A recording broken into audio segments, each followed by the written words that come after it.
ਕੁਝ ਜਿਹੜੇ ਜਥੇਦਾਰ ਅਕਾਲ ਤਖ਼ਤ ਸਾਹਿਬ ਨੇ ਅਸੀਂ ਮਹਿਸੂਸ ਕਰਦੇ ਹਾਂ ਕਿ ਜਿਹੜੇ ਭਾਈ ਗੁਰਦੀਪ ਸਿੰਘ ਕੌਂਕੇ ਤੇ ਪ੍ਰੋਫੈਸਰ ਦਰਸ਼ਨ ਸਿੰਘ ਤੋਂ ਬਾਅਦ 1990 ਤੋਂ ਬਾਅਦ ਇਸ ਅਕਾਲ ਤਖ਼ਤ ਸਾਹਿਬ ਦੇ ਉੱਪਰ ਸਿੱਖਾਂ ਦੇ ਹੱਕ 'ਚ ਕਦੇ ਕੋਈ ਆਵਾਜ਼ ਨਹੀਂ ਆਈ। ਜਥੇਦਾਰ ਸਰਕਾਰਾਂ ਦੇ ਡਰ ਤੇ ਭੈ ਵਿੱਚ ਚੱਲਦੇ ਨੇ।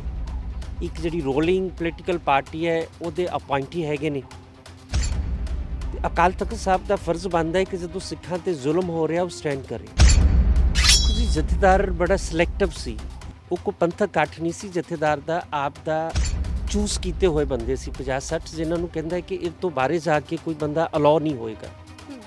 ਤੇ ਇਹ ਸਾਡੀ ਸਮਝ ਨਹੀਂ ਹੈ ਕਿ ਉਹਦੇ ਕੋਲ ਯਾਰ ਸਟਿਕਸ ਕਿਹੜੀਆਂ ਨੇ। ਆਲ ਵਾਇਸਿਸ ਨੂੰ ਸੁਣਨਾ ਚਾਹੀਦਾ ਨਾ ਜਥੇਦਾਰ ਸਾਹਿਬ ਨੂੰ। ਜੇ ਤੁਸੀਂ ਆਪ ਦੇ 50-60 ਬੰਦੇ ਇਕੱਠੇ ਕਰਕੇ ਤੇ ਉਹਨਾਂ ਕੋਲ ਜਿੰਦਾਬਾਦ ਕਰਾ ਲੈਣੀ ਹੈਗੀ ਹੈ ਤੇ ਮੈਨੂੰ ਨਹੀਂ ਲੱਗਦਾ ਉਹ ਪੰਥਕ ਇਕੱਠ ਹੋਊਗਾ। ਸੋ ਬੀਇੰਗ ਲਾਇਰ ਮੈਂ ਮਹਿਸੂਸ ਕਰਦਾ ਕਿ ਜਦੋਂ ਤੁਹਾਡੇ ਖਿਲਾਫ ਕੋਈ ਇਸ ਕਿਸਮ ਦਾ ਚਾਹੇ ਸੱਚਾ ਪਰਚਾ ਹੈ ਚਾਹੇ ਉਹ ਝੂਠਾ ਪਰਚਾ ਹੈਗਾ, ਜਦੋਂ ਤੁਹਾਡੇ ਖਿਲਾਫ ਬਣ ਜਾਂਦਾ ਤੇ ਐਸ ਸੂਨ ਐਸ ਤੁਸੀਂ ਲੀਗਲ ਪ੍ਰੋਸੈਸ ਨੂੰ ਅਡਾਪਟ ਕਰ ਲੋਗੇ ਉਹ ਤੁਹਾਡੇ ਫਾਇਦੇ 'ਚ ਰਹੂਗੀ। ਐਸਜੀਪੀਸੀ ਨੇ ਤੇ ਜਿਹੜੇ ਸਿੱਖਾਂ ਤੇ ਆਪ ਪਰਚੇ ਦਰਜ ਕਰਾਏ ਨੇ ਦਰਬਾਰ ਸਾਹਿਬ ਦੇ ਅੰਦਰ, ਨੰਬਰ ਆਫ ਐਫਆਈਆਰਸ ਨੇ ਸਾਡੇ ਕੋਲੇ। ਕਾਨੂੰਨ ਕਹਿੰਦਾ ਕਿ ਜਦੋਂ ਬੰਦੇ ਨੂੰ ਤੁਸੀਂ ਫੜਦੇ ਹੋ ਉਹਨੂੰ ਜੁਡੀਸ਼ੀਅਲ ਮੈਜਿਸਟ੍ਰੇਟ ਕੋਲ ਲੈ ਕੇ ਜਾਣਾ ਜ਼ਰੂਰੀ ਹੈ। ਉਸ ਤੋਂ ਬਾਅਦ ਉਹਨੂੰ ਦੱਸਣਾ ਪਊਗਾ ਕਿ ਤੇਰੇ ਖਿਲਾਫ ਐਵੀਡੈਂਸ ਕੀ ਹੈਗੀ ਹੈ ਜੀ, ਤੇ ਉਹਨੂੰ ਕਿਹਾ ਜਾਂਦਾ ਹੈ ਕਿ ਤੂੰ ਆਪਦੀ ਮਰਜ਼ੀ ਦਾ ਵਕੀਲ ਇੰਗੇਜ ਕਰ ਸਕਦਾ ਹੈ। ਫਿਰ ਉਹ ਕੰਸਰਨ ਜੁਡੀਸ਼ੀਅਲ ਅਫਸਰ ਨੇ ਦੇਖਣਾ ਹੈ ਕਿ ਉਹ ਜਿਹੜੇ ਐਲੀਗੇਸ਼ਨਸ ਨੇ ਮੇਡ ਆਊਟ ਹੁੰਦੇ ਕਿ ਨਹੀਂ ਹੁੰਦੇ। ਜਿੱਥੋਂ ਤੱਕ ਭਾਈ ਅੰਮ੍ਰਿਤਪਾਲ ਸਿੰਘ ਦੀ ਗੱਲ ਹੈ ਕਿ ਉਹਨੇ ਜਿੰਨਾ ਕੰਮ ਕੀਤਾ ਹੈ ਉਹਨੇ ਦੋ ਇਸ਼ੂਜ਼ 'ਤੇ ਕੰਮ ਕੀਤਾ ਹੈ। ਇੱਕ ਤਾਂ ਸਿੱਖੀ ਦੇ ਧਰਮ ਪ੍ਰਚਾਰ ਦਾ ਕੰਮ ਕੀਤਾ ਹੈ, ਦੂਜਾ ਉਹਨੇ ਨਸ਼ੇ ਛਡਾਉਣ ਦੀ ਗੱਲ ਕੀਤੀ। ਔਰ ਉਸ ਤੋਂ ਬਾਅਦ ਵਿੱਚ ਉਹਨਾਂ ਦੇ ਉੱਤੇ ਕੁਝ ਇਹ ਵੀ ਰਹਿ ਰਿਹਾ ਹੈਗਾ ਕਿ ਉਹਨਾਂ ਦੇ ਸੰਪਰਕ ਕੁਝ ਪਾਕਿਸਤਾਨ ਦੇ ਵਿੱਚ ਕੁਝ ਲੋਕਾਂ ਦੇ ਨਾਲ ਵੀ ਰਹੇ ਨੇ ਔਰ ਉਹਨਾਂ ਤੇ ਇਹ ਵੀ ਰਿਹਾ ਕਿ ਫੰਡਿੰਗ ਹੁੰਦੀ ਰਹੀ ਹੈ। ਇਹਦੀਆਂ ਕੁਝ ਡਿਟੇਲਸ ਕੁਝ ਮੈਗਜ਼ੀਨਸ ਕੁਝ ਨਿਊਜ਼ਪੇਪਰਸ ਦੇ ਵਿੱਚ ਵੀ ਆਈਆਂ ਨੇ ਕਿ ਕੋਈ ਮੇਰੇ ਖਿਆਲ ਨਾਲ ਦਾਵਾ ਸੀ 35 ਕਰੋੜ ਦੇ ਕਰੀਬ ਉਹਨਾਂ ਦੇ ਅਕਾਊਂਟ ਦੇ ਵਿੱਚ ਟ੍ਰਾਂਜੈਕਸ਼ਨ ਹੋਈ ਹੈ ਪਿਛਲੇ ਮਹੀਨੇ। ਅਜੇ ਤੇ 35 ਕਰੋੜ ਹੈਗੀਆਂ ਕਿ ਨਹੀਂ ਹੈਗੀਆਂ, ਇਹ ਤਾਂ ਪੁਲਿਸ ਦੇ ਵੇਗ ਐਲੀਗੇਸ਼ਨਸ ਨੇ। ਪੁਲਿਸ ਕਹਿੰਦੀ ਹੈ ਕਿ ਅਸੀਂ ਇੱਕ ਲੈਪਟਾਪ ਤੇ 20 ਫੋਨ ਫੜੇ ਨੇ। ਉਹਦੀ ਵਾਈਫ ਕਹਿ ਰਹੀ ਹੈ ਕਿ ਘਰੋਂ ਇਹ ਇਕੱਲੇ ਆਏ ਨੇ ਤੇ ਇੱਕ ਫੋਨ ਹੈ। ਮਤਲਬ ਪੁਲਿਸ ਨੇ ਤੇ ਹਰ ਗੱਲ ਤੇ ਝੂਠ ਮਾਰਨਾ ਹੁੰਦਾ ਹੈ। ਸਰਕਾਰ ਕਹਿੰਦੀ ਹੈ ਕਿ ਕਿਸੇ ਦੇ ਖਿਲਾਫ ਕੋਈ ਪਰਚਾ ਦਰਜ ਹੋਏ ਉਹਨੇ 24 ਘੰਟੇ ਦੇ ਅੰਦਰ ਅੰਦਰ ਆਨਲਾਈਨ ਕਰਨਾ ਜ਼ਰੂਰੀ ਹੁੰਦਾ ਹੈ। ਉਹਦੀ ਦੂਰੋਂ ਪਿਕ ਲਈ ਹੈ, ਤੁਸੀਂ ਅੱਜ ਚੈੱਕ ਕਰੋ, ਉਹਦੀ ਤੁਹਾਨੂੰ ਕਾਪੀ ਨਹੀਂ ਨਿਕਲੇਗੀ। ਜਿਹੜੀ ਕਾਪੀ ਹੈ ਬੜੀ ਕਲੀਅਰ ਨਹੀਂ ਹੈਗੀ, ਵੇਗ ਹੈਗੀ ਹੈ। ਸੋ ਜੇ ਤਾਂ ਉਹਦੇ ਖਿਲਾਫ ਕੋਈ ਐਕਸ਼ਨ ਸੀ ਫਿਰ ਪੁਲਿਸ ਨੂੰ ਪੁੱਛਣਾ ਚਾਹੀਦਾ ਹੈ ਕਿ ਤੁਸੀਂ ਉਹਨੂੰ ਕੋਈ ਵਾਰੰਟ ਕਿਉਂ ਨਹੀਂ ਕੀਤਾ ਹੈ, ਕੋਈ ਉਹਨੂੰ ਅਰੈਸਟ ਕਿਉਂ ਨਹੀਂ ਕੀਤਾ। ਆਪਰੇਸ਼ਨ ਅੰਮ੍ਰਿਤਪਾਲ ਜੋ ਅੱਜ ਤੋਂ 10 ਦਿਨ ਪਹਿਲਾਂ ਜਿਹੜਾ ਸੀਗਾ ਉਹ ਸਟੇਟ ਅਤੇ ਸੈਂਟਰ ਸਰਕਾਰ ਦਾ ਇੱਕ ਜੁਆਇੰਟ ਆਪਰੇਸ਼ਨ ਸੀਗਾ ਜਿਸ ਦੇ ਵਿੱਚ ਲਗਾਤਾਰ ਪੰਜਾਬ ਤੋਂ ਨੌਜਵਾਨਾਂ ਦੀਆਂ ਗ੍ਰਿਫਤਾਰੀਆਂ ਹੋਈਆਂ ਨੇ। ਹਾਲਾਂਕਿ ਆਪਰੇਸ਼ਨ ਅੰਮ੍ਰਿਤਪਾਲ ਦੇ ਵਿੱਚ ਮਾਈਨਸ ਅੰਮ੍ਰਿਤਪਾਲ ਹੈ ਕਿਉਂਕਿ ਅੰਮ੍ਰਿਤਪਾਲ ਜਿਹੜੇ ਨੇ ਉਹਨਾਂ ਦੀ ਗ੍ਰਿਫਤਾਰੀ ਵੀ ਨਹੀਂ ਹੋਈ ਔਰ ਹਾਲੇ ਤੱਕ ਜਿਹੜਾ ਹੈ ਉਹ ਪੁਲਿਸ ਦੀ ਗ੍ਰਿਫਤ ਦੇ ਵਿੱਚ ਵੀ ਨਹੀਂ ਨੇ। ਸੋ ਇਹਦੇ ਦੌਰਾਨ 260 ਦੇ ਕਰੀਬ ਗ੍ਰਿਫਤਾਰੀਆਂ ਦਾ ਸਟੇਟ ਦੇ ਵੱਲੋਂ ਦਾਅਵਾ ਕੀਤਾ ਗਿਆ, ਜਿਨ੍ਹਾਂ ਦੇ ਵਿੱਚੋਂ ਉਹਨਾਂ ਨੇ ਅੱਜ ਜਦੋਂ ਤਖਤ ਸ਼੍ਰੀ ਅਕਾਲ ਤਖਤ ਸਾਹਿਬ ਤੋਂ 24 ਘੰਟੇ ਦੇ ਵਿੱਚ ਛੱਡ ਦੇਣ ਦੀ ਗੱਲ ਕਹੀ ਗਈ ਸੀ ਤਾਂ ਉਸ ਵੇਲੇ ਸਕੱਤਰੇਤ ਦੇ ਵੱਲੋਂ ਕਲੀਅਰ ਵੀ ਕੀਤਾ ਗਿਆ ਕਿ 248 ਬੰਦੇ ਜਿਹੜੇ ਨੇ ਉਹ ਛੱਡੇ ਜਾ ਚੁੱਕੇ ਨੇ ਤੇ 12 ਜਿਹੜੇ ਨੇ ਉਹ ਸਿਰਫ ਰਹਿ ਗਏ ਨੇ।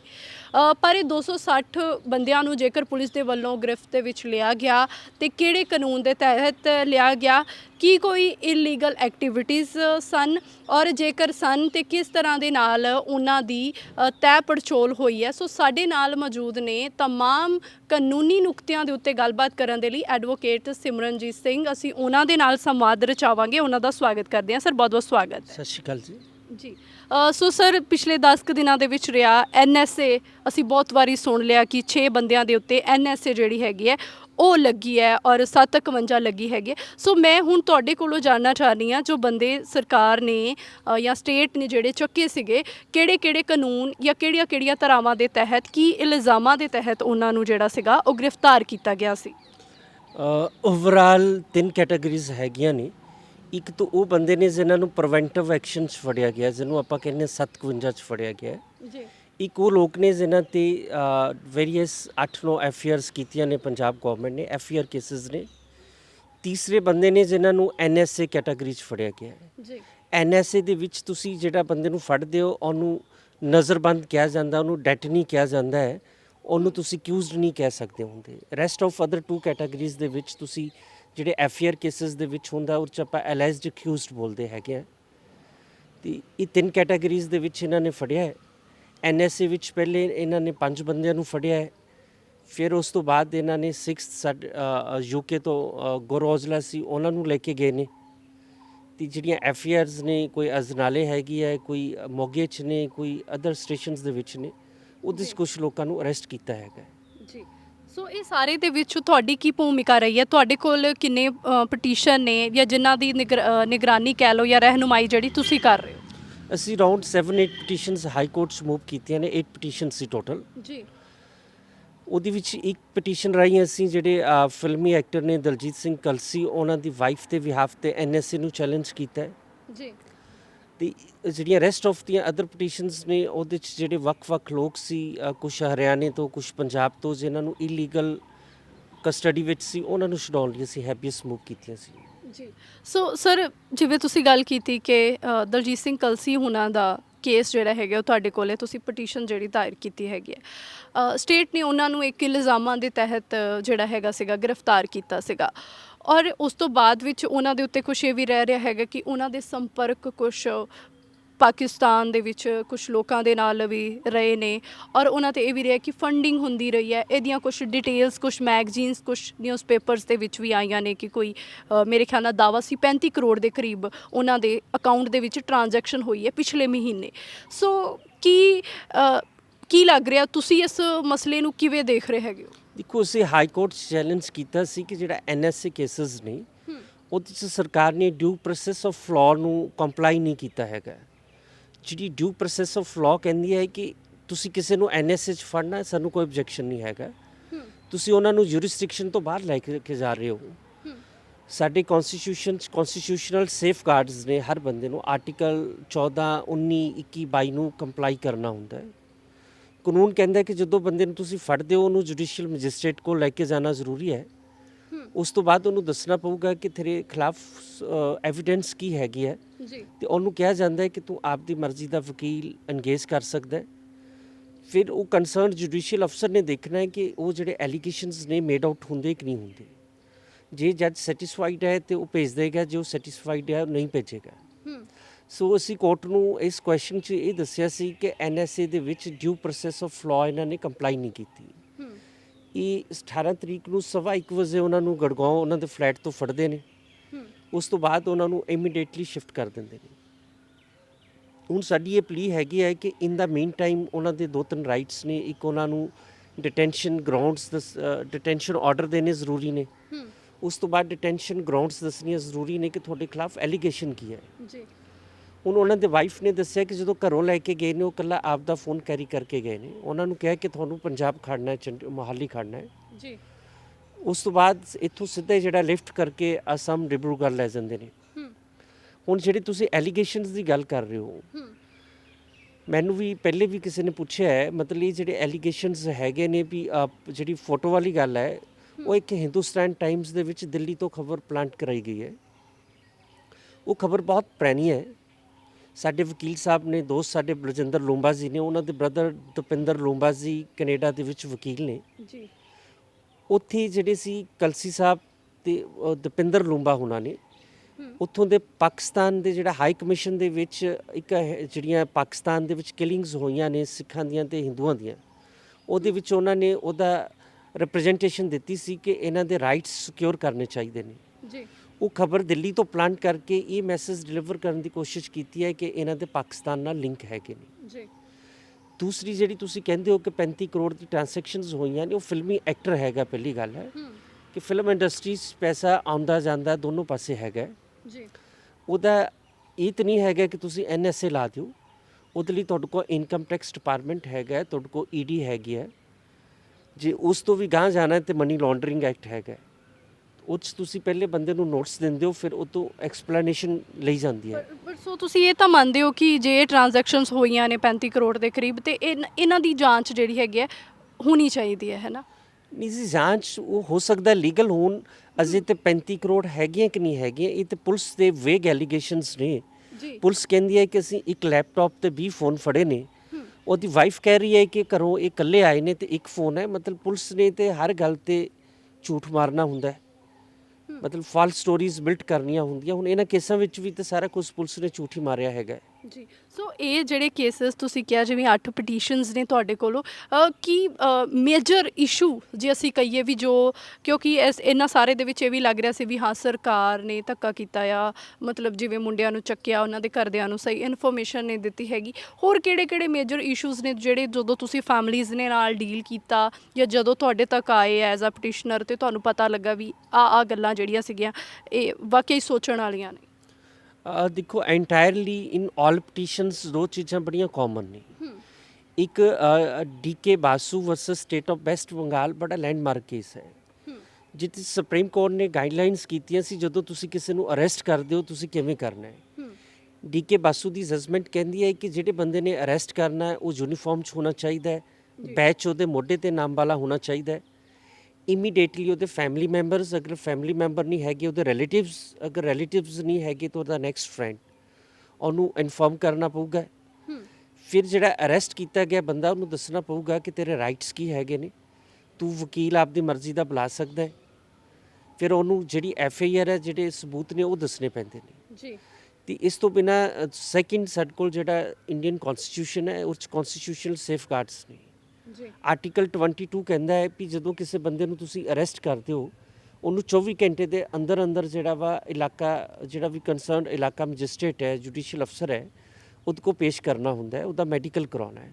ਇਨ ਆਲ ਥੀਸ ਕੇਸਿਸ ਕੀ ਹੋਇਆ ਹੈ ਕਿ ਇਹਨਾਂ ਨੂੰ ਅਰੈਸਟ ਕਰ ਲਿਆ, ਕਿਸੇ ਮੈਜਿਸਟ੍ਰੇਟ ਕੋਲ ਪੇਸ਼ ਨਹੀਂ ਕੀਤਾ ਗਿਆ। ਫਿਰ ਹੁਣ ਪੁਲਿਸ ਨੇ ਕਨਕੌਕਟਡ ਸਟੋਰੀਜ਼ ਕੀ ਕੀਤੀਆਂ ਨੇ, ਜਿਹੜੀਆਂ ਆਪਦੇ ਕੋਲ ਇਹਨਾਂ ਨੇ ਸਟੋਰੀਆਂ ਬਣਾਈਆਂ ਨੇ, ਉਹ ਇਹ ਬਣਾਈਆਂ ਜਿਵੇਂ ਦਵਿੰਦਰ ਸਿੰਘ ਹਰੀਏਵਾਲ ਨੇ, ਉਹ 4 ਦਿਨ ਆਪਦੇ ਬਾਪ ਦਾ ਜਿਹੜਾ ਸੀ ਇਲਾਜ ਕਰਾਉਂਦੇ ਰਹੇ ਨੇ ਜਲੰਧਰ ਦੇ ਵਿੱਚ। ਜਦੋਂ ਉਹ ਆਪਦੇ ਫਾਦਰ ਨੂੰ ਲੈ ਕੇ ਆਏ ਨੇ ਘਰੇ, ਉਹਨਾਂ ਦੇ ਘਰੇ ਰਾਤ ਰੇਡ ਕੀਤੀ ਹੈ, ਘਰ ਤੋਂ ਅਰੈਸਟ ਕਰਕੇ ਲੈ ਕੇ ਗਏ ਨੇ। ਉਹ ਕਹਿ ਰਹੇ ਨੇ ਜੀ ਇਹ ਕਿਤੇ ਤਿਆਰੀ ਕਰ ਰਿਹਾ ਸੀ, ਇਹ ਵਾਰਿਸ ਪੰਜਾਬ ਦਾ ਵਰਕਰ ਸੀ ਤੇ ਬੰਦੇ ਇਕੱਠੇ ਕਰ ਰਿਹਾ ਸੀ, ਇਹਨੂੰ ਉੱਥੋਂ ਫੜਿਆ ਹੈ। ਫਿਰ ਕਹਿੰਦੇ ਨੇ ਜੀ ਅਸੀਂ ਇਹਨੂੰ ਮੈਜਿਸਟ੍ਰੇਟ ਕੋਲ, SDM ਕੋਲ ਪੇਸ਼ ਕੀਤਾ, ਜਦੋਂ ਕਿ ਕਿਸੇ SDM ਕੋਲ ਨਹੀਂ ਲੈ ਕੇ ਗਏ। ਇਵੇਂ ਲੜਕਾ ਗਗਨਦੀਪ ਹੈ ਗੁਰਦਾਸਪੁਰ ਤੋਂ ਜੀ, ਉਹਨੂੰ ਉਹਦੇ ਬੈਂਕ 'ਚੋਂ ਫੜ ਕੇ ਲੈ ਕੇ ਆਏ ਨੇ। ਉਹਨੂੰ ਕਹਿੰਦੇ ਨੇ ਜੀ ਇਹਨੂੰ ਅਸੀਂ ਸਦਰ ਗੁਰਦਾਸਪੁਰ ਤੋਂ ਫੜਿਆ। ਤੇ SDMs 'ਤੇ ਇੰਨਾ ਪ੍ਰੈਸ਼ਰ ਸੀ ਵੀ ਉਹ ਘਰੇ ਬੈਠੇ ਹੀ ਕਾਗਜ਼ਾਂ 'ਤੇ ਸਾਈਨ ਕਰੀ ਜਾ ਰਹੇ ਨੇ। ਤੇ ਇਹ ਸਾਰੀ ਕਾਮਨ ਚੀਜ਼ ਹੈ ਕਿ ਇਹਨਾਂ ਨੇ ਜਿਹੜੀਆਂ ਉਹ ਦੋਨੋਂ ਗਾਈਡਲਾਈਨਸ ਨੇ, ਜਿਹੜੀ ਕਨਸਟੀਟਿਊਸ਼ਨ ਦੇ ਵਿੱਚ ਸੇਫਗਾਰਡਸ ਨੇ, ਜਿਹੜੀਆਂ ਡੀਕੇ ਬਾਸੂ ਦੀ ਜਜਮੈਂਟ ਵਿੱਚ ਨੇ, ਉਹਨਾਂ ਨੂੰ ਬੜਾ ਬੁਰੀ ਤਰ੍ਹਾਂ ਇਹਨਾਂ ਨੇ ਵਾਇਲੇਟ ਕੀਤਾ ਹੈਗਾ ਜੀ। ਬਿਲਕੁਲ। ਸੋ ਸਰ, ਮੈਂ ਇੱਕ ਚੀਜ਼ ਹੋਰ ਤੁਹਾਡੇ ਕੋਲ ਜਾਣਨਾ ਚਾਹੁੰਦੀ ਹਾਂ, ਜਿਵੇਂ ਤਖਤ ਸ਼੍ਰੀ ਅਕਾਲ ਤਖਤ ਸਾਹਿਬ ਤੋਂ ਜਿਹੜੇ ਜਥੇਦਾਰ ਗਿਆਨੀ ਹਰਪ੍ਰੀਤ ਸਿੰਘ ਨੇ, ਉਹਨਾਂ ਨੇ ਪਰਸੋਂ ਖਾਲਸਾ ਬੁਲਾਇਆ ਸੀ, ਪੰਥਕ ਇਕੱਠ ਬੁਲਾਇਆ ਸੀ ਉਹਨਾਂ ਨੇ, ਔਰ ਉਹਨਾਂ ਨੇ ਇਹ ਕਿਹਾ ਕਿ 24 ਘੰਟੇ ਦੇ ਵਿੱਚ ਸਰਕਾਰ ਨੇ ਜਿੰਨੇ ਵੀ ਬੰਦੇ ਫੜੇ ਨੇ ਉਹਨਾਂ ਸਾਰਿਆਂ ਨੂੰ ਰਿਹਾ ਕਰ ਦੇਵੇ, ਉਹਨਾਂ ਨੂੰ ਛੱਡ ਦੇ। ਐਜ਼ ਅ ਵਕੀਲ ਤੁਸੀਂ ਮੈਨੂੰ ਦੱਸੋ ਕਿ ਇਸ ਤਰ੍ਹਾਂ ਦੇ ਨਾਲ ਪੋਸੀਬਲ ਹੈਗਾ ਕਿ ਬੰਦਿਆਂ ਤੇ NSA ਲੱਗੀ ਹੋਈ ਹੈ, ਜਾਂ ਉਹਨਾਂ ਦੇ ਉੱਤੇ ਜਿਵੇਂ ਅਸੀਂ ਕਹਿ ਰਹੇ ਕਿ 3 ਤਰੀਕੇ ਦੇ ਨਾਲ ਕੇਸ ਪਾਏ ਗਏ ਹੈਗੇ ਨੇ ਤੇ ਉਹਨਾਂ ਨੂੰ ਜਿਹੜਾ ਹੈ 24 ਘੰਟੇ ਦੇ ਵਿੱਚ ਛੱਡਿਆ ਜਾ ਸਕਦਾ ਹੈ? ਦੇਖੋ, ਜਿਹੜੇ ਜਥੇਦਾਰ ਅਕਾਲ ਤਖਤ ਸਾਹਿਬ ਨੇ, ਅਸੀਂ ਮਹਿਸੂਸ ਕਰਦੇ ਹਾਂ ਕਿ ਜਿਹੜੇ ਭਾਈ ਗੁਰਦੀਪ ਸਿੰਘ ਕੌਂਕੇ ਤੇ ਪ੍ਰੋਫੈਸਰ ਦਰਸ਼ਨ ਸਿੰਘ ਤੋਂ ਬਾਅਦ 1990 ਤੋਂ ਬਾਅਦ ਇਸ ਅਕਾਲ ਤਖਤ ਸਾਹਿਬ ਦੇ ਉੱਪਰ ਸਿੱਖਾਂ ਦੇ ਹੱਕ 'ਚ ਕਦੇ ਕੋਈ ਆਵਾਜ਼ ਨਹੀਂ ਆਈ। ਜਥੇਦਾਰ ਸਰਕਾਰਾਂ ਦੇ ਡਰ ਤੇ ਭੈ ਵਿੱਚ ਚੱਲਦੇ ਨੇ। ਇੱਕ ਜਿਹੜੀ ਰੋਲਿੰਗ ਪੋਲੀਟੀਕਲ ਪਾਰਟੀ ਹੈ ਉਹਦੇ ਅਪਾਇੰਟੀ ਹੈਗੇ ਨੇ। ਤੇ ਅਕਾਲ ਤਖਤ ਸਾਹਿਬ ਦਾ ਫਰਜ਼ ਬਣਦਾ ਹੈ ਕਿ ਜਦੋਂ ਸਿੱਖਾਂ ਤੇ ਜ਼ੁਲਮ ਹੋ ਰਿਹਾ ਉਹ ਸਟੈਂਡ ਕਰੇ ਜੀ। ਤੇ ਸਟੇਟਮੈਂਟ ਨਾਲ ਨਹੀਂ ਸਰਨਾ ਹੈਗਾ, ਇਹਦੇ ਲਈ ਆਪਾਂ ਨੂੰ ਜਿਹਨਾਂ ਲੋਕਾਂ ਤੇ ਜ਼ੁਲਮ ਹੋਇਆ ਉਹਨਾਂ ਕੋਲ ਜਾਣਾ ਪਊਗਾ। ਤੇ ਜਥੇਦਾਰ ਸਾਹਿਬ ਦੀ ਜਿਹੜੀ ਸਟੇਟਮੈਂਟ ਸੀ ਕਿ ਸਰੈਂਡਰ ਕਰਦੇ ਅੰਮ੍ਰਿਤਪਾਲ, ਉਹਦੇ ਨਾਲ ਅਸੀਂ ਸਹਿਮਤ ਨਹੀਂ ਹੈਗੇ, ਕਿਉਂਕਿ ਕੌਮ ਨੇ ਕਦੇ ਵੀ ਇੰਨਾ ਢਹਿੰਦੀ ਕਲਾ ਵਾਲਾ ਮੈਸੇਜ ਸਿੱਖਾਂ ਨੇ ਕਦੇ ਨਹੀਂ ਦਿੱਤਾ ਹੈਗਾ। ਜਥੇਦਾਰ ਅਕਾਲ ਤਖਤ ਸਾਹਿਬ ਜੇ ਕਹਿਣ ਵੀ ਸਰੈਂਡਰ ਕਰੇ, ਬਹੁਤ ਮਾੜੀ ਗੱਲ ਹੈ। ਜਥੇਦਾਰ ਨੂੰ ਤਾਂ ਮਤਲਬ ਅੱਗੇ ਹੋ ਕੇ ਰਾਖੀ ਕਰਨੀ ਚਾਹੀਦੀ ਹੈ, ਜਿਹੜਾ ਪੁਲਿਸ ਦਾ ਜ਼ੁਲਮ ਹੈ ਉਹਦਾ ਸਾਹਮਣਾ ਕਰਨਾ ਚਾਹੀਦਾ ਹੈ, ਲੋਕਾਂ ਨਾਲ ਖੜਨਾ ਚਾਹੀਦਾ ਹੈ ਜੀ। ਪਰ ਜਿਵੇਂ ਉਹਦੇ ਫਾਦਰ ਵੀ ਅੰਮ੍ਰਿਤਪਾਲ ਸਿੰਘ ਦੇ ਕਹਿ ਰਹੇ ਨੇ, ਉਹਦੇ ਚਾਚਾ ਜੀ ਜਾਂਦੇ ਜਾਂਦੇ ਜਿਹੜੇ ਇੰਟਰਵਿਊਜ਼ ਵੀ ਦੇ ਕੇ ਗਏ ਆ, ਫੈਮਿਲੀ ਵੀ ਇਹੀ ਕਹਿ ਰਹੀ ਹੈ ਕਿ ਸਰੈਂਡਰ ਕਰ ਦੇਣਾ ਚਾਹੀਦਾ, ਕਿਉਂਕਿ ਇੰਨੇ ਮੁੰਡੇ ਵਾਰਿਸ ਪੰਜਾਬ ਦੇ ਜਥੇਬੰਦੀ ਦੇ ਜਿਹੜੇ ਸੀਗੇ ਉਹ ਜੇਲ੍ਹਾਂ ਦੇ ਵਿੱਚ ਡੱਕੇ ਗਏ ਸੀ, ਘਰਦਿਆਂ ਨੂੰ ਪਰੇਸ਼ਾਨੀਆਂ ਹੋਈਆਂ ਨੇ, ਪਰਿਵਾਰਾਂ ਨੂੰ ਬਹੁਤ ਪਰੇਸ਼ਾਨੀਆਂ ਹੋਈਆਂ ਨੇ। ਤੇ ਜਿਹੜੇ ਬਿਆਨ ਸੀ ਉਹ ਤਾਂ ਜ਼ਿਆਦਾਤਰ ਅੰਮ੍ਰਿਤਪਾਲ ਸਿੰਘ ਵੱਲੋਂ ਹੀ ਦਿੱਤੇ ਗਏ ਸੀਗੇ, ਹੋਰ ਤਾਂ ਕੋਈ ਵੀ ਜਿਹੜਾ ਸੀ ਕਿਸੇ ਵੀ ਤਰ੍ਹਾਂ ਦੇ ਉਹਨਾਂ ਦੇ ਬਿਆਨ ਨਹੀਂ ਸੀ, ਸਿਰਫ ਨਾਲ ਲੱਗੇ ਹੋਏ ਸੀ। ਦੇਖੋ ਜਿਹੜਾ ਫੈਮਿਲੀ ਦੀਆਂ ਸਟੇਟਮੈਂਟਸ ਨੇ ਫੈਮਿਲੀ ਦੱਸ ਸਕਦੀ ਹੈ ਕਿ ਉਹਨਾਂ ਨੇ ਕਿਉਂ ਦਿੱਤੀਆਂ ਨੇ। ਜੀ। ਜਿੱਥੋਂ ਤੱਕ ਭਾਈ ਅੰਮ੍ਰਿਤਪਾਲ ਸਿੰਘ ਦੀ ਗੱਲ ਹੈ ਕਿ ਉਹਨੇ ਜਿੰਨਾ ਕੰਮ ਕੀਤਾ ਹੈ, ਉਹਨੇ ਦੋ ਇਸ਼ੂਜ਼ ਤੇ ਕੰਮ ਕੀਤਾ ਹੈ। ਇੱਕ ਤੇ ਸਿੱਖੀ ਦੇ ਧਰਮ ਪ੍ਰਚਾਰ ਦਾ ਕੰਮ ਕੀਤਾ ਹੈ, ਦੂਜਾ ਉਹਨੇ ਨਸ਼ੇ ਛਡਾਉਣ ਦੀ ਗੱਲ ਕੀਤੀ ਹੈ। ਜੀ। ਤੇ ਉਹ ਦੋਨੋਂ ਹੀ ਮੈਨੂੰ ਨਹੀਂ ਲੱਗਦਾ ਹੈ ਸੋਸਾਇਟੀ ਇਸ ਵੇਲੇ ਜਿਹੜਾ ਮਾਝਾ ਹੈਗਾ, ਮੈਂ ਮਾਝੇ ਤੋਂ ਬਿਲੋਂਗ ਕਰਦਾ ਹਾਂ, ਮਾਝਾ ਨਸ਼ੇ ਦੇ ਵਿੱਚ ਰੁੜ ਚੱਲਿਆ ਹੈ। ਹੁਣ ਕੱਲ ਵੇਖੋ ਹਾਈ ਕੋਰਟ ਨੇ ਵੀ ਚਾਰੋਂ ਰਿਪੋਰਟਸ ਰਿਲੀਜ਼ ਕੀਤੀਆਂ ਨੇ, ਨਸ਼ੇ ਦੇ ਕਿੱਡੇ ਕਿੱਡੇ ਵੱਡੇ ਤਸਕਰ ਬੈਠੇ ਹੋਏ ਨੇ। ਜੀ। ਤੇ ਐਸੀ ਕੋਈ ਵੀ ਅੰਮ੍ਰਿਤਪਾਲ ਦੀ ਐਕਟੀਵਿਟੀ ਨਹੀਂ ਸੀ ਹੈਗੀ 18 ਮਾਰਚ ਤੋਂ ਪਹਿਲੇ। ਉਹਨਾਂ ਬੰਦਿਆਂ ਦੇ ਖਿਲਾਫ ਕੋਈ ਐਫ ਆਈ ਆਰ ਨਹੀਂ ਹੈਗੀ। ਪੁਲਿਸ ਇੰਨੀ ਬਾਇਸਡ ਹੈ, ਜਿਹੜੀ ਅਜਨਾਲਾ ਦੀ ਐਫ ਆਈ ਆਰ ਹੈ, ਸਰਕਾਰ ਕਹਿੰਦੀ ਹੈ ਕਿ ਕਿਸੇ ਦੇ ਖਿਲਾਫ ਕੋਈ ਪਰਚਾ ਦਰਜ ਹੋਏ ਉਹਨੇ 24 ਘੰਟੇ ਦੇ ਅੰਦਰ ਅੰਦਰ ਆਨਲਾਈਨ ਕਰਨਾ ਜ਼ਰੂਰੀ ਹੁੰਦਾ ਹੈ। ਉਹਦੀ ਦੂਰੋਂ ਪਿਕ ਲਈ ਹੈ, ਤੁਸੀਂ ਅੱਜ ਚੈੱਕ ਕਰੋ, ਉਹਦੀ ਤੁਹਾਨੂੰ ਕਾਪੀ ਨਹੀਂ ਨਿਕਲੇਗੀ। ਜਿਹੜੀ ਕਾਪੀ ਹੈ ਬੜੀ ਕਲੀਅਰ ਨਹੀਂ ਹੈਗੀ, ਵੇਗ ਹੈਗੀ ਹੈ। ਸੋ ਜੇ ਤਾਂ ਉਹਦੇ ਖਿਲਾਫ ਕੋਈ ਐਕਸ਼ਨ ਸੀ, ਫਿਰ ਪੁਲਿਸ ਨੂੰ ਪੁੱਛਣਾ ਚਾਹੀਦਾ ਹੈ ਕਿ ਤੁਸੀਂ ਉਹਨੂੰ ਕੋਈ ਵਾਰੰਟ ਕਿਉਂ ਨਹੀਂ ਕੀਤਾ ਹੈ, ਕੋਈ ਉਹਨੂੰ ਅਰੈਸਟ ਕਿਉਂ ਨਹੀਂ ਕੀਤਾ ਹੈ। ਇਹ 18 ਤਰੀਕ ਨੂੰ ਹੀ ਸਾਰਾ ਕੁਝ ਤੁਸੀਂ ਆਲ ਆਫ ਸਡਨ 12 ਤੋਂ ਲੈ ਕੇ 2 ਵਜੇ ਤੱਕ ਪੰਜਾਬ ਅਕ੍ਰੋਸ ਪੰਜਾਬ ਤੇ ਹਰਿਆਣੇ ਦੇ ਵਿੱਚ ਰੇਡਸ ਹੁੰਦੀਆਂ ਨੇ, ਸਾਰੇ ਐਸੋਸੀਏਟਸ ਫੜ ਲੈਂਦੇ ਹੋ। ਜੀ। ਤੇ ਫਿਰ ਤੁਸੀਂ ਕਹਿੰਦੇ ਹੋ ਜਿਹੜਾ ਤੁਹਾਡਾ ਮੇਨ ਟਾਰਗੇਟ ਹੈ ਭਾਈ ਅੰਮ੍ਰਿਤਪਾਲ ਸਿੰਘ, ਉਹ escape ਕਰ ਗਿਆ ਹੈ, ਉਹਦੀ ਐਕਸਪਲੇਨੇਸ਼ਨ ਕਿਹਨੇ ਦੇਣੀ ਹੈ? ਉਹ ਡੀਜੀਪੀ ਪੰਜਾਬ ਦੇ, ਉਹ ਪੰਜਾਬ ਦਾ ਮੁੱਖ ਮੰਤਰੀ ਦੇ, ਜਿਹਦੇ ਕੋਲ ਹੋਮ ਡਿਪਾਰਟਮੈਂਟ ਵੀ ਹੈਗਾ। ਸੋ ਇਹ ਸਾਰੀਆਂ ਗੱਲਾਂ ਬੜੀਆਂ ਇਲੌਜੀਕਲ ਨੇ। ਜੀ। ਕੋਈ ਪੰਜਾਬ ਦਾ ਐਸਾ ਮਾਹੌਲ ਨਹੀਂ ਹੈਗਾ। ਜੇ ਸਰਕਾਰ ਨੂੰ ਸਿੱਖੀ ਦੇ ਪ੍ਰਚਾਰ ਤੇ ਨਸ਼ੇ ਦੇ ਦੇ ਖਿਲਾਫ ਪ੍ਰਚਾਰ ਕਰਨ ਤੋਂ ਖਤਰਾ ਹੈਗਾ ਤੇ ਫਿਰ ਮੈਂ ਸਮਝ ਚੋਂ ਬਾਹਰ ਹਾਂ ਕਿ ਸਰਕਾਰ ਕਿਹਦੇ ਲਈ ਕੰਮ ਕਰਨਾ ਚਾਹੁੰਦੀ ਹੈ। ਇਹ ਸਰਕਾਰੀ ਐਕਸਪਲੇਨ ਕਰ ਸਕਦੀ ਹੈ। ਜੀ। ਸੋ ਭਾਈ ਸਾਹਿਬ, ਦੋ ਸੰਭਾਵਨਾਵਾਂ ਬਣ ਰਹੀਆਂ ਹੈਗੀਆਂ ਨੇ ਜਦੋਂ ਅਸੀਂ ਅੰਮ੍ਰਿਤਪਾਲ ਹੁਣਾਂ ਦੇ ਕੇਸ ਨੂੰ ਦੇਖਦੇ ਹੈਗੇ ਹਾਂ ਕਿ ਜਾਂ ਤਾਂ ਉਹ ਗ੍ਰਿਫਤ ਵਿੱਚ ਨੇ ਜਾਂ ਉਹਨਾਂ ਨੂੰ ਸਰੈਂਡਰ ਕਰ ਦੇਣਾ ਚਾਹੀਦਾ ਹੈ। escape ਵੀ ਕਰ ਸਕਦੇ ਨੇ, ਬਟ ਉਹ ਇੱਕ ਤੀਸਰਾ ਆ। ਬਟ ਜੇ ਉਹ ਸਰੈਂਡਰ ਕਰ ਦਿੰਦੇ ਨੇ ਜਾਂ ਉਹ ਗ੍ਰਿਫਤ 'ਚ ਨੇ, ਤੇ ਇਹ ਜਿਹੜੇ ਕਾਨੂੰਨ ਉਹਨਾਂ ਤੇ ਲਗਾਏ ਗਏ ਆ, ਜਿਵੇਂ NSA ਲਗਾਈ, ਸੋ ਕੀ ਉਹਨਾਂ ਨੂੰ ਵੀ ਆ ਕੇ ਇਹਨੂੰ ਲੀਗਲੀ ਹੀ ਦੇਖਣਾ ਪਵੇਗਾ? ਦੇਖੋ, ਬੀਇੰਗ ਲਾਇਰ ਮੈਂ ਮਹਿਸੂਸ ਕਰਦਾ ਕਿ ਜਦੋਂ ਤੁਹਾਡੇ ਖਿਲਾਫ ਕੋਈ ਇਸ ਕਿਸਮ ਦਾ ਚਾਹੇ ਸੱਚਾ ਪਰਚਾ ਹੈ ਚਾਹੇ ਉਹ ਝੂਠਾ ਪਰਚਾ ਹੈਗਾ, ਜਦੋਂ ਤੁਹਾਡੇ ਖਿਲਾਫ ਬਣ ਜਾਂਦਾ ਤੇ ਐਜ਼ ਸੂਨ ਐਜ਼ ਤੁਸੀਂ ਲੀਗਲ ਪ੍ਰੋਸੈਸ ਨੂੰ ਅਡਾਪਟ ਕਰ ਲੋਗੇ, ਉਹ ਤੁਹਾਡੇ ਫਾਇਦੇ 'ਚ ਰਹੂਗੀ।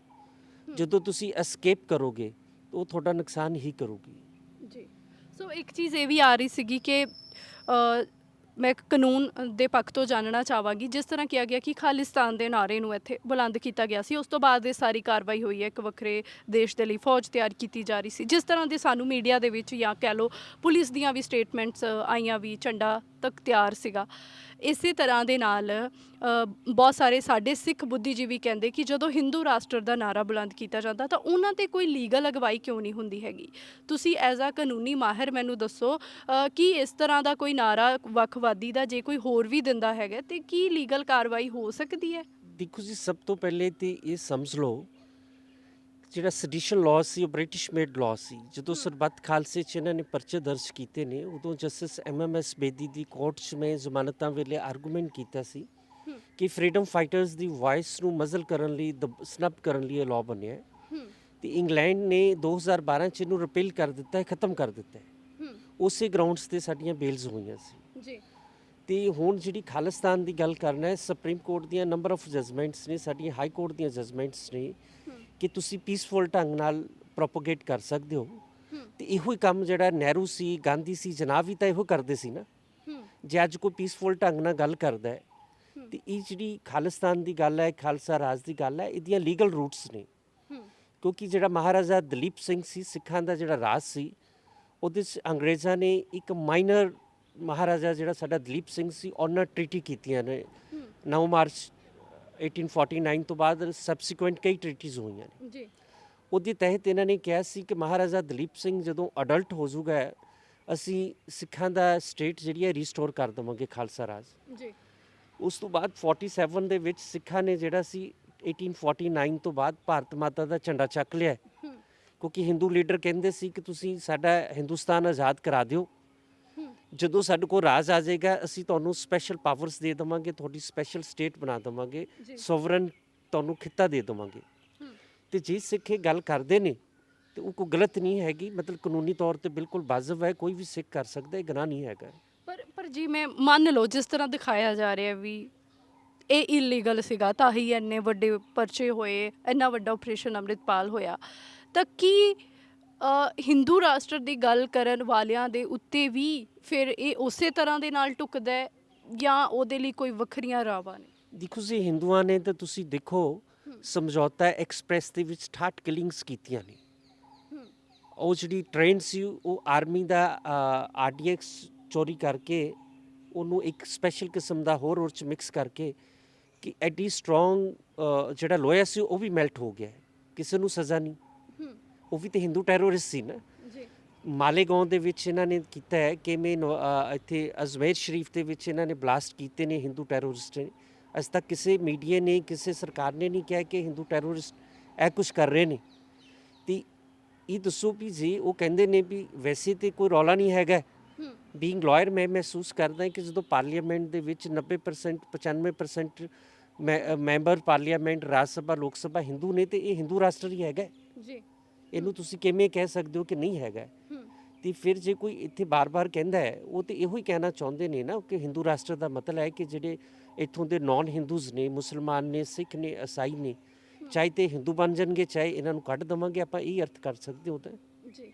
ਪਰ ਕਿਉਂਕਿ ਇੱਕ ਜਦੋਂ ਜਥੇਦਾਰ ਸਾਹਿਬ ਦਾ ਇਹ ਬਿਆਨ ਆਇਆ ਸੀ, ਉਸ ਤੋਂ ਬਾਅਦ ਕੁਝ ਲੋਕਾਂ ਦਾ ਇਹ ਵੀ ਰਿਹਾ ਸੀ ਕਿ ਸ਼੍ਰੋਮਣੀ ਗੁਰਦੁਆਰਾ ਪ੍ਰਬੰਧਕ ਕਮੇਟੀ ਜਿੱਥੇ ਇਹ ਕਹਿ ਰਹੀ ਕਿ ਅਸੀਂ ਲੀਗਲ ਪੈਰਵਾਈ ਕਰਦੇ ਹਾਂ, ਕਿਉਂਕਿ ਹਾਲ ਹੀ ਦੇ ਵਿੱਚ ਆਪਣੇ ਕੋਲੋਂ ਇਹ ਵੀ ਆਇਆ ਕਿ ਰਾਹੁਲ ਗਾਂਧੀ ਹੋਣਾ ਨੇ ਇੱਕ ਬਿਆਨ ਦਿੱਤਾ ਸੀਗਾ ਅਸਾਮ ਇਲੈਕਸ਼ਨਸ ਵੇਲੇ, ਗੁਜਰਾਤ ਤੋਂ ਉਹਨਾਂ ਦੇ ਉੱਤੇ FIR ਹੁੰਦੀ ਹੈ ਔਰ ਉਹਨਾਂ ਦੇ ਕੋਲੋਂ ਮਤਲਬ ਲੋਕ ਸਭਾ ਤੋਂ ਉਹਨਾਂ ਨੂੰ 2 ਸਾਲ ਦੇ ਲਈ ਜਿਹੜਾ ਹੈਗਾ ਬਰਖਾਸਤ ਕਰ ਦਿੱਤਾ ਗਿਆ।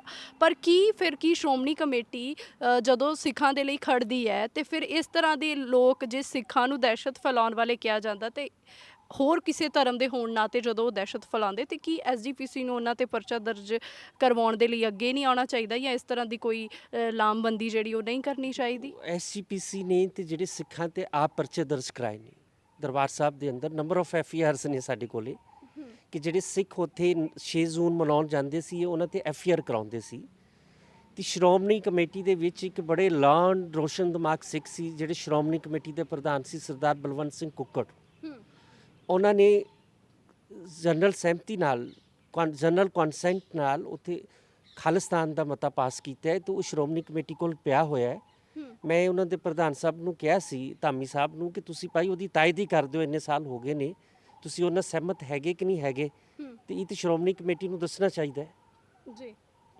ਸੋ ਮਤਲਬ ਜੇਕਰ ਮਤਲਬ ਜਿਸ ਤਰ੍ਹਾਂ ਦੇ ਨਾਲ ਹਰ ਕੋਈ ਕਹਿ ਰਿਹਾ ਵੀ ਹਾਂ ਸਿਆਸਤ ਭਰੇ ਬਿਆਨ ਆ ਰਹੇ ਹੈਗੇ ਆ ਜਥੇਦਾਰ ਸਾਹਿਬ ਉਹਨਾਂ ਦੇ ਵੀ ਇਸ ਦੌਰ ਅੰਦਰ, ਜੋ ਉਹਨਾਂ ਨੂੰ ਲੀਗਲੀ ਵਿਚਰਨਾ ਚਾਹੀਦਾ ਹੈਗਾ, ਜਾਂ ਹੁਣ ਤੱਕ ਜਿਵੇਂ ਉਹਨਾਂ ਨੇ ਕੱਲ ਜਦੋਂ ਉਹਨਾਂ ਨੇ ਪੰਥਕ ਇਕੱਠ ਕੀਤਾ, ਉਸ ਵੇਲੇ ਉਹਨਾਂ ਨੇ ਕਿਹਾ ਕਿ ਕਾਨੂੰਨੀ ਕਾਰਵਾਈ ਜਾਂ ਕਾਨੂੰਨੀ ਅਗਵਾਈ ਅਸੀਂ ਕਰਾਂਗੇ, ਔਰ ਤੁਹਾਡੇ ਕੋਲ ਵੀ 8 ਕੇਸ ਹੈਗੇ ਨੇ, ਬਾਕੀਆਂ ਦੇ ਨਾਲ ਵੀ ਤੁਹਾਡਾ ਵਾਰ ਰਾਬਤਾ ਹੋ ਰਿਹਾ ਹੋਏਗਾ। ਕੀ ਲੱਗ ਰਿਹਾ, ਬੜੀ ਸੁਚੱਜੀ ਅਗਵਾਈ ਹੋ ਰਹੀ ਹੈ? ਦੇਖੋ ਜੀ, ਜਥੇਦਾਰ ਬੜਾ ਸਿਲੈਕਟਿਵ ਸੀ, ਉਹ ਕੋਈ ਪੰਥਕ ਇਕੱਠ ਨਹੀਂ ਸੀ ਜਥੇਦਾਰ ਦਾ, ਆਪ ਦਾ ਚੂਜ਼ ਕੀਤੇ ਹੋਏ ਬੰਦੇ ਸੀ 50-60, ਜਿਨ੍ਹਾਂ ਨੂੰ ਕਹਿੰਦਾ ਕਿ ਇਹ ਤੋਂ ਬਾਹਰ ਜਾ ਕੇ ਕੋਈ ਬੰਦਾ ਅਲਾਉ ਨਹੀਂ ਹੋਏਗਾ। ਤੇ ਇਹ ਸਾਡੀ ਸਮਝ ਨਹੀਂ ਹੈ ਕਿ ਉਹਦੇ ਕੋਲ ਯਾਰਡਸਟਿਕਸ ਕਿਹੜੀਆਂ ਨੇ। ਆਲ ਵੌਇਸਿਸ ਨੂੰ ਸੁਣਨਾ ਚਾਹੀਦਾ ਨਾ ਜਥੇਦਾਰ ਸਾਹਿਬ ਨੂੰ। ਜੇ ਤੁਸੀਂ ਆਪ ਦੇ 50-60 ਬੰਦੇ ਇਕੱਠੇ ਕਰਕੇ ਤੇ ਉਹਨਾਂ ਕੋਲ ਜ਼ਿੰਦਾਬਾਦ ਕਰਾ ਲੈਣੀ ਹੈਗੀ ਹੈ, ਤੇ ਮੈਨੂੰ ਨਹੀਂ ਲੱਗਦਾ ਉਹ ਪੰਥਕ ਇਕੱਠ ਹੋਊਗਾ। ਤੇ ਜਿੱਥੋਂ ਤੱਕ ਗੱਲ ਹੈਗੀ ਹੈ, ਜਥੇਦਾਰ ਸਾਹਿਬ ਨੂੰ ਵੀ ਹੁਣ ਸਭ ਤੋਂ ਪਹਿਲਾਂ ਤਾਂ ਬੜਾ ਇੱਥੇ ਤੁਸੀਂ ਵੇਖੋ ਸਰਕਾਰੀ ਤੌਰ ਤੇ ਦੇਖਦੇ ਆ ਵੀ ਕੱਚੇ ਪੱਕੇ ਕਰੋ, ਇਹ ਚੱਲਦਾ ਨਾ। ਤੇ ਇਸ ਸੈਂਸ ਕਿੰਨੇ ਸਾਲ ਹੋ ਗਏ ਨੇ, 90 ਤੋਂ ਬਾਅਦ ਕਾਰਜਕਾਰੀ ਜਥੇਦਾਰੀ ਚੱਲਦਾ ਆ ਰਹੇ ਨੇ। ਇਹ ਵੀ ਵਿਚਾਰੇ ਜਿਹੜੇ ਸਾਡੇ ਜਥੇਦਾਰ ਗਿਆਨੀ ਹਰਪ੍ਰੀਤ ਨੇ, ਕਿੰਨੇ ਲੰਬੇ ਸਮੇਂ ਤੋਂ ਐਕਟਿੰਗ ਜਥੇਦਾਰ ਨੇ। ਹਰ ਵੇਲੇ ਇਹਨਾਂ ਕੋਲ ਡਰ ਨਾਲ ਕੰਮ ਲਿਆ ਜਾਂਦਾ ਹੈ ਕਿ ਭਾਈ ਆ ਕਰ, ਨਹੀਂ ਤਾਂ ਰਿਮੂਵ ਕਰ ਦਿਆਂਗੇ। ਤੇ ਇਹ ਜਿਹੜੀ ਸਥਿਤੀ ਹੈਗੀ ਆ ਅਕਾਲ ਤਖਤ ਸਾਹਿਬ ਦੀ, ਉਹ ਸਟਰੋਂਗ ਨਹੀਂ ਹੈਗੀ ਜਿਹੜੀ ਕਿਸੇ ਵੇਲੇ ਹੁੰਦੀ ਸੀ ਜੀ। ਤੇ ਅਸੀਂ ਮਹਿਸੂਸ ਕਰ ਰਹੇ ਹਾਂ ਕਿ ਅਕਾਲ ਤਖਤ ਨੂੰ ਫਰੰਟ ਤੋਂ ਲੀਡ ਕਰਨਾ ਚਾਹੀਦਾ ਹੈ ਜੀ। ਅਜੇ ਤੱਕ ਅਕਾਲ ਤਖਤ ਸਾਹਿਬ ਦੇ ਜਥੇਦਾਰ ਭਾਈ ਗੁਰਦੀਪ ਸਿੰਘ ਕੌਂਕੇ ਪੁਲਿਸ ਕਸਟਡੀ ਦੇ ਵਿੱਚ ਪੁਲਿਸ ਨੇ ਸ਼ਹੀਦ ਕੀਤੇ ਨੇ। ਅਕਾਲ ਤਖਤ ਸਾਹਿਬ ਤੋਂ ਕੋਈ ਵੌਇਸ ਨਹੀਂ ਆਈ ਕਿ ਉਹਦੀ ਜਸਟਿਸ ਤਿਵਾੜੀ ਉਹਨਾਂ ਦੀ ਰਿਪੋਰਟ ਪਈ ਹੈ, ਉਹਨਾਂ ਦੇ ਖਿਲਾਫ ਐਕਸ਼ਨ ਕੀ ਹੋਣਾ ਹੈ, ਅਕਿਊਜ਼ ਦੇ ਖਿਲਾਫ ਕੋਈ ਰਿਪੋਰਟ ਨਹੀਂ ਹੈਗੀ। ਦਰਬਾਰ ਸਾਹਿਬ ਦਾ ਜਿਹੜਾ ਲਿਟਰੇਚਰ ਇੰਡੀਅਨ ਸਟੇਟ ਲੈ ਗਈ ਹੈ, ਉਹਦੇ ਖਿਲਾਫ ਕੋਈ ਲੜਾਈ ਨਹੀਂ ਲੜੀ ਜਾ ਰਹੀ। ਨੰਬਰ ਆਫ ਇਸ਼ੂਜ਼ ਨੇ ਜਿਹੜੇ ਸਿੱਖਾਂ ਦੇ ਇੰਨੇ ਜ਼ੁਲਮ ਹੋਏ ਨੇ, ਜਿੰਨੇ ਫੇਕ ਇਨਕਾਊਂਟਰਸ ਨੇ, ਇਹਨਾਂ ਨੇ ਕੋਈ ਸਟੈਂਡ ਨਹੀਂ ਲਿਆ ਹੈਗਾ। ਬਿਲਕੁਲ। ਤੇ ਸੋ ਨੰਬਰ ਆਫ ਇਸ਼ੂਜ਼ ਨੇ। ਅਕਾਲ ਤਖਤ ਜੇ ਜਥੇਦਾਰ ਸਾਹਿਬ ਇਹ ਗੱਲਾਂ ਕਰਦੇ ਨੇ, ਅਸੀਂ ਵੀ ਨਾਲ ਖੜਾਂਗੇ ਇਹਨਾਂ ਦੇ। ਇਹਨਾਂ ਨੂੰ ਤਗੜੇ ਹੋ ਕੇ ਕਰਨੀ ਚਾਹੀਦੀ ਹੈ, ਕਿਉਂਕਿ ਜਿਹੜਾ ਤਖਤ ਹੈ ਇੱਥੇ ਬਹਿ ਕੇ ਤੁਹਾਡੀਆਂ ਜ਼ਿੰਮੇਵਾਰੀਆਂ ਹੈਗੀਆਂ ਨੇ, ਉਹ ਜ਼ਿੰਮੇਵਾਰੀ ਸਮਝਣੀ ਚਾਹੀਦੀ ਇਹਨਾਂ ਨੂੰ। ਜੀ ਬਿਲਕੁਲ। ਸੋ ਆਖਰੀ ਗੱਲ ਮੈਂ ਇਹੀ ਜਾਨਣਾ ਚਾਹਾਂਗੀ, ਜੋ ਪਟੀਸ਼ਨਸ ਤੁਹਾਡੇ ਕੋਲ ਆਈਆਂ ਨੇ, ਜੋ ਉਹਨਾਂ ਤੇ ਹੁਣ ਤੱਕ ਸੁਣਵਾਈ ਹੋ ਰਹੀ ਹੈ, ਔਰ ਕੀ ਆਸਾਰ ਨਜ਼ਰ ਆ ਰਹੇ ਹੈਗੇ ਆ, ਕੀ ਇਹ ਤਾਂ ਨਹੀਂ ਹੋਏਗਾ ਕਿ ਸਾਡੇ ਜਿਹੜੇ ਨੌਜਵਾਨ ਜੇਲ੍ਹਾਂ ਦੇ ਵਿੱਚ ਹੈ ਉਹਨਾਂ ਦੀ ਜਵਾਨੀ ਜਿਹੜੀ ਉਹ ਜੇਲ੍ਹਾਂ 'ਚ ਗਲ ਜਾਏ, ਕਿਉਂਕਿ ਬੰਦੀ ਸਿੰਘਾਂ ਦੀ ਰਿਹਾਈ ਦਾ ਪਹਿਲਾਂ ਹੀ ਮੋਰਚਾ ਲੱਗਾ ਹੋਇਆ ਹੈ, ਔਰ ਹੋਰ ਬੰਦੀ ਬਣਾਏ ਜਾ ਰਹੇ ਨੇ, ਹੋਰ ਜੇਲ੍ਹਾਂ ਭਰੀਆਂ ਜਾ ਰਹੀਆਂ ਨੇ। ਕੀ ਲੀਗਲ ਐਸਪੈਕਟਸ ਕਹਿੰਦੇ ਨੇ ਅਸੀਂ ਉਹਨਾਂ ਮੁੰਡਿਆਂ ਨੂੰ ਬਾਹਰ ਲੈ ਕੇ ਆ ਸਕਦੇ ਹਾਂ? ਦੇਖੋ ਜਿਹੜੇ 57 ਵਾਲੇ ਨੇ ਉਹ ਤਾਂ ਆਲਮੋਸਟ ਇਹਨਾਂ ਨੇ ਬੜੀਆਂ, ਹੁਣ ਹਰੀਏਵਾਲ ਸਾਹਿਬ ਦੇ 8 ਲੱਖ ਰੁਪਏ ਦੀ ਐਸਟੀਐਮ ਨੇ ਬੇਲ ਬੌਂਡਸ ਲਏ ਨੇ ਛੱਡਣ ਲਈ। ਜੀ ਇਹ ਪੁੱਛੋ ਕਿ ਰੀਜ਼ਨੇਬਲ ਹੈਗਾ? 57 ਦੇ ਵਿੱਚ 8 ਲੱਖ ਦੀ, ਤੇ ਕਤਲ ਦੇ ਕੇਸ 'ਚ 8 ਲੱਖ ਦੀ ਸ਼ੋਰਿਟੀ ਨਹੀਂ ਲਈ ਜਾਂਦੀ। ਸੋ ਇਹ ਸਾਰਾ ਕੁਝ ਬੜਾ ਵਾਇਲੇਸ਼ਨ ਕਰ ਰਹੇ ਨੇ, ਤੇ ਇਹ ਸਾਰੇ ਕੇਸਿਸ ਅਜੇ ਡਾਟਾ ਕਲੈਕਟ ਨਹੀਂ ਹੋ ਰਿਹਾ, ਲੋਕ ਡਰੇ ਹੋਏ ਨੇ। ਜਿੰਨੇ ਸਾਡੇ ਕੋਲ ਹੈਬੀਅਸ 'ਚ ਵੀ ਹਾਈ ਕੋਰਟ ਆਏ ਨੇ, ਉਹਨਾਂ ਦੇ ਪਰਿਵਾਰਾਂ ਨੂੰ ਸਰਕਾਰ ਨੇ ਪ੍ਰੈਸ਼ਰਾਈਜ਼ ਕੀਤਾ ਹੈ ਕਿ ਰਿਟਾਂ ਵਾਪਸੀ ਲਓ, ਨਹੀਂ ਤਾਂ ਹੋਰ ਕੇਸ ਪਾਵਾਂਗੇ। ਤੇ ਸੋ ਬੜਾ ਸਰਕਾਰ ਜਿਹੜੀ ਹੈ ਬਹੁਤ ਅਬਿਊਜ਼ ਆਫ ਪਾਵਰਸ ਜਿਹੜੀ ਹੈ, ਪਾਵਰਸ ਦੀ ਮਿਸਯੂਜ਼ ਕਰ ਰਹੀ ਹੈ, ਲੋਕਾਂ ਨੂੰ ਦਬਾ ਰਹੀ ਹੈ। ਉਹ ਵਧੀਆ ਗੱਲ ਨਹੀਂ ਹੈਗੀ ਹੈ। ਜੀ ਤੇ ਅਸੀਂ ਮਹਿਸੂਸ ਕਰਦੇ ਹਾਂ ਕਿ ਇਹ ਸਾਰੇ ਕੰਮ ਨੂੰ ਲੈ ਕੇ ਜਿਹੜਾ ਲੀਗਲੀ ਵੀ ਤੇ ਪੋਲੀਟੀਕਲੀ ਵੀ ਸਿੱਖਾਂ ਨੂੰ ਇਕੱਠੇ ਹੋ ਕੇ ਲੜਾਈ ਲੜਨੀ ਚਾਹੀਦੀ ਹੈ। ਜੀ ਸੋ ਬਹੁਤ ਧੰਨਵਾਦ ਸਰ। ਸੋ ਇਹ ਸਨ ਸਾਡੇ ਨਾਲ ਐਡਵੋਕੇਟ ਸਿਮਰਨਜੀਤ ਸਿੰਘ, ਜੋ ਲਗਾਤਾਰ ਇਸ ਵੇਲੇ ਜੋ ਨੌਜਵਾਨ ਜੇਲ੍ਹਾਂ ਦੇ ਵਿੱਚ ਡੱਕੇ ਗਏ ਨੇ, ਜਿਨ੍ਹਾਂ ਦੇ ਉੱਤੇ ਪਰਚੇ ਦਰਜ ਕੀਤੇ ਗਏ ਹੈਗੇ ਨੇ, ਔਰ ਪਰਿਵਾਰਾਂ ਨੂੰ ਸੂਹ ਵੀ ਨੇ ਕਿ ਉਹਨਾਂ ਨੂੰ ਕਿੱਥੇ ਜਿਹੜਾ ਹੈਗਾ ਰੱਖਿਆ ਗਿਆ ਹੈਗਾ। ਸੋ ਇਹ ਉਹਨਾਂ ਦੇ ਲਈ ਜਿਹੜਾ ਹੈਗਾ, ਇਹਨੂੰ ਉਹਨਾਂ ਦੇ ਕੇਸ ਲੜ ਰਹੇ ਹੈਗੇ ਆ, ਉਹਨਾਂ ਦੇ ਲਈ ਬੜੇ ਸਹਾਇਕ ਸਾਬਿਤ ਹੋ ਰਹੇ ਹੈਗੇ। ਪਰ ਜਿਸ ਤਰ੍ਹਾਂ ਦੇ ਨਾਲ ਇਹਨਾਂ ਨੇ ਵੀ ਇਹ ਕਿਹਾ ਕਿ ਇਹਦੇ ਵਿੱਚ ਕਾਨੂੰਨੀ ਲੜਾਈ ਤਾਂ ਹੈ ਹੀ, ਪਰ ਇਹਦੇ ਵਿੱਚ ਸਭ ਤੋਂ ਵੱਡੀ ਲੜਾਈ ਜੋ ਹੈਗੀ ਹੈ ਉਹ ਆ ਇਕਜੁੱਟਤਾ ਬਣਾਈ ਰੱਖਣਾ। ਔਰ ਜਿਸ ਤਰ੍ਹਾਂ ਦੀ ਸ਼੍ਰੀ ਅਕਾਲ ਤਖਤ ਸਾਹਿਬ ਤੋਂ ਕਾਲ ਆਉਣੀ ਚਾਹੀਦੀ ਸੀਗੀ, ਉਸ ਦੇ ਵਿੱਚ ਇਕਜੁੱਟਤਾ ਦੀ ਤੇ ਬਰਾਬਰੀ ਦੀ ਆਵਾਜ਼ ਗੂੰਜਣੀ ਚਾਹੀਦੀ ਸੀ, ਪਰ ਉਹਦੇ 'ਚ ਬਹੁਤ ਸਾਰੇ ਪੁਆਇੰਟਸ ਨੇ ਜਿੱਥੇ ਪਤਾ ਲੱਗਦਾ ਕਿ ਕੇਵਲ ਤੇ ਕੇਵਲ ਇਸ ਸਾਰੇ ਵਿਸ਼ੇ ਦੇ ਉੱਤੇ ਸਿਆਸੀ ਰੋਟੀਆਂ ਜਿਹੜੀਆਂ ਨੇ ਉਹ ਸੇਕੀਆਂ ਜਾ ਰਹੀਆਂ ਹੈਗੀਆਂ ਨੇ। ਔਰ ਪਿਛਲੇ ਕੁਝ ਸਮੇਂ ਤੋਂ ਇਹ ਜਿਹੜੇ ਇਲਜ਼ਾਮ ਨੇ ਇਹ ਲਗਾਤਾਰ ਜਥੇਦਾਰ ਸਾਹਿਬ ਦੇ ਉੱਤੇ ਰਹੇ ਵੀ ਹੈਗੇ ਨੇ। ਹਾਲਾਂਕਿ ਸਿੱਖ ਕੌਮ ਦੇ ਵਿੱਚ ਜਥੇਦਾਰ ਦਾ ਜਿਹੜਾ ਅਹੁਦਾ ਆ ਬੜਾ ਸਤਿਕਾਰਤ ਹੈ, ਪਰ ਪਿਛਲੇ ਕੁਝ ਸਮੇਂ ਦੇ ਵਿੱਚ ਸਿਆਸੀ ਤੌਰ ਦੇ ਉੱਤੇ ਵਰਤੇ ਜਾਣ ਦਾ ਦੋਸ਼ ਲਗਾਤਾਰ ਲੱਗਦਾ ਰਿਹਾ, ਔਰ ਇਸ ਵੇਲੇ ਦੇ ਬਿਆਨ ਜਿਹੜੇ ਨੇ ਉਹ ਵੀ ਸਿਆਸਤ ਤੋਂ ਪ੍ਰਭਾਵਿਤ ਨਜ਼ਰ ਆ ਰਹੇ ਨੇ। ਸਾਡੀ ਕੋਸ਼ਿਸ਼ ਰਹਿ ਰਹੀ ਹੈ ਪੰਜਾਬ ਦੀ ਹਰ ਅਪਡੇਟ ਤੁਹਾਡੇ ਤੱਕ ਲੈ ਕੇ ਆਈਏ, ਔਰ ਜਿੱਥੇ ਬਹੁਤ ਸਾਰੇ ਮੁੰਡਿਆਂ ਦੇ ਉੱਤੇ NSA ਲੱਗੀ ਹੈ, ਬਟ ਕੋਈ ਵੀ ਬੇਗੁਨਾਹ ਪੰਜਾਬ ਦਾ ਨੌਜਵਾਨ ਜੇਲ੍ਹਾਂ ਦੇ ਵਿੱਚ ਨਾ ਸੜੇ, ਉਹਦੇ ਲਈ ਪੰਜਾਬ ਦੇ ਸਿੱਖ ਬੁੱਧੀਜੀਵੀਆਂ ਨੂੰ ਅੱਗੇ ਆ ਕੇ ਉਹਨਾਂ ਦੀ ਲੜਾਈ ਲੜਨ ਦੀ ਲੋੜ ਹੈ। ਲੋਕਾਂ ਨੂੰ ਜਾਗਰੂਕ ਕਰਨ ਦੀ ਵੀ ਲੋੜ ਹੈ, ਉਹਨਾਂ ਦੀ ਆਵਾਜ਼ ਬਣਨ ਦੀ, ਤੇ ਨੌਜਵਾਨਾਂ ਦੇ ਲਈ ਚੰਗੇ ਰਾਹ ਦਸੇਰੇ ਬਣਨ ਦੀ ਵੀ ਲੋੜ ਹੈ, ਤਾਂ ਕਿ ਗੁੰਮਰਾਹ ਹੋ ਕੇ ਉਹ ਆਪਣੀ ਜਿਹੜੀ ਜ਼ਿੰਦਗੀ ਹੈ ਉਹ ਇਹਨਾਂ ਕੰਮਾਂ ਵੱਲ ਲਾਉਣ ਦੀ ਬਜਾਏ ਜਿਹੜੀ ਸਿੱਖ ਕਮਿਊਨਿਟੀ ਹੈ ਉਹਦੇ ਭਲੇ ਦੇ ਵੱਲ ਲਗਾਉਣ। ਸੋ ਲਗਾਤਾਰ ਹਰ ਅਪਡੇਟ ਤੁਹਾਡੇ ਤੱਕ ਲੈ ਕੇ ਆਉਂਦੇ ਰਹਿੰਦੇ ਹਾਂ। ਜੁੜੇ ਰਹੋ ਰੋਜ਼ਾਨਾ ਸਪੋਕਸਮੈਨ TV ਦੇ ਨਾਲ। ਫਿਲਹਾਲ ਮੈਨੂੰ ਅਰਪਨ ਕੌਰ ਨੂੰ ਸਹਿਯੋਗੀ ਕੈਮਰਾਮੈਨ ਜਗਦੀਸ਼ ਸਿੰਘ ਦੇ ਨਾਲ ਦਿਓ ਆਗਿਆ। ਧੰਨਵਾਦ।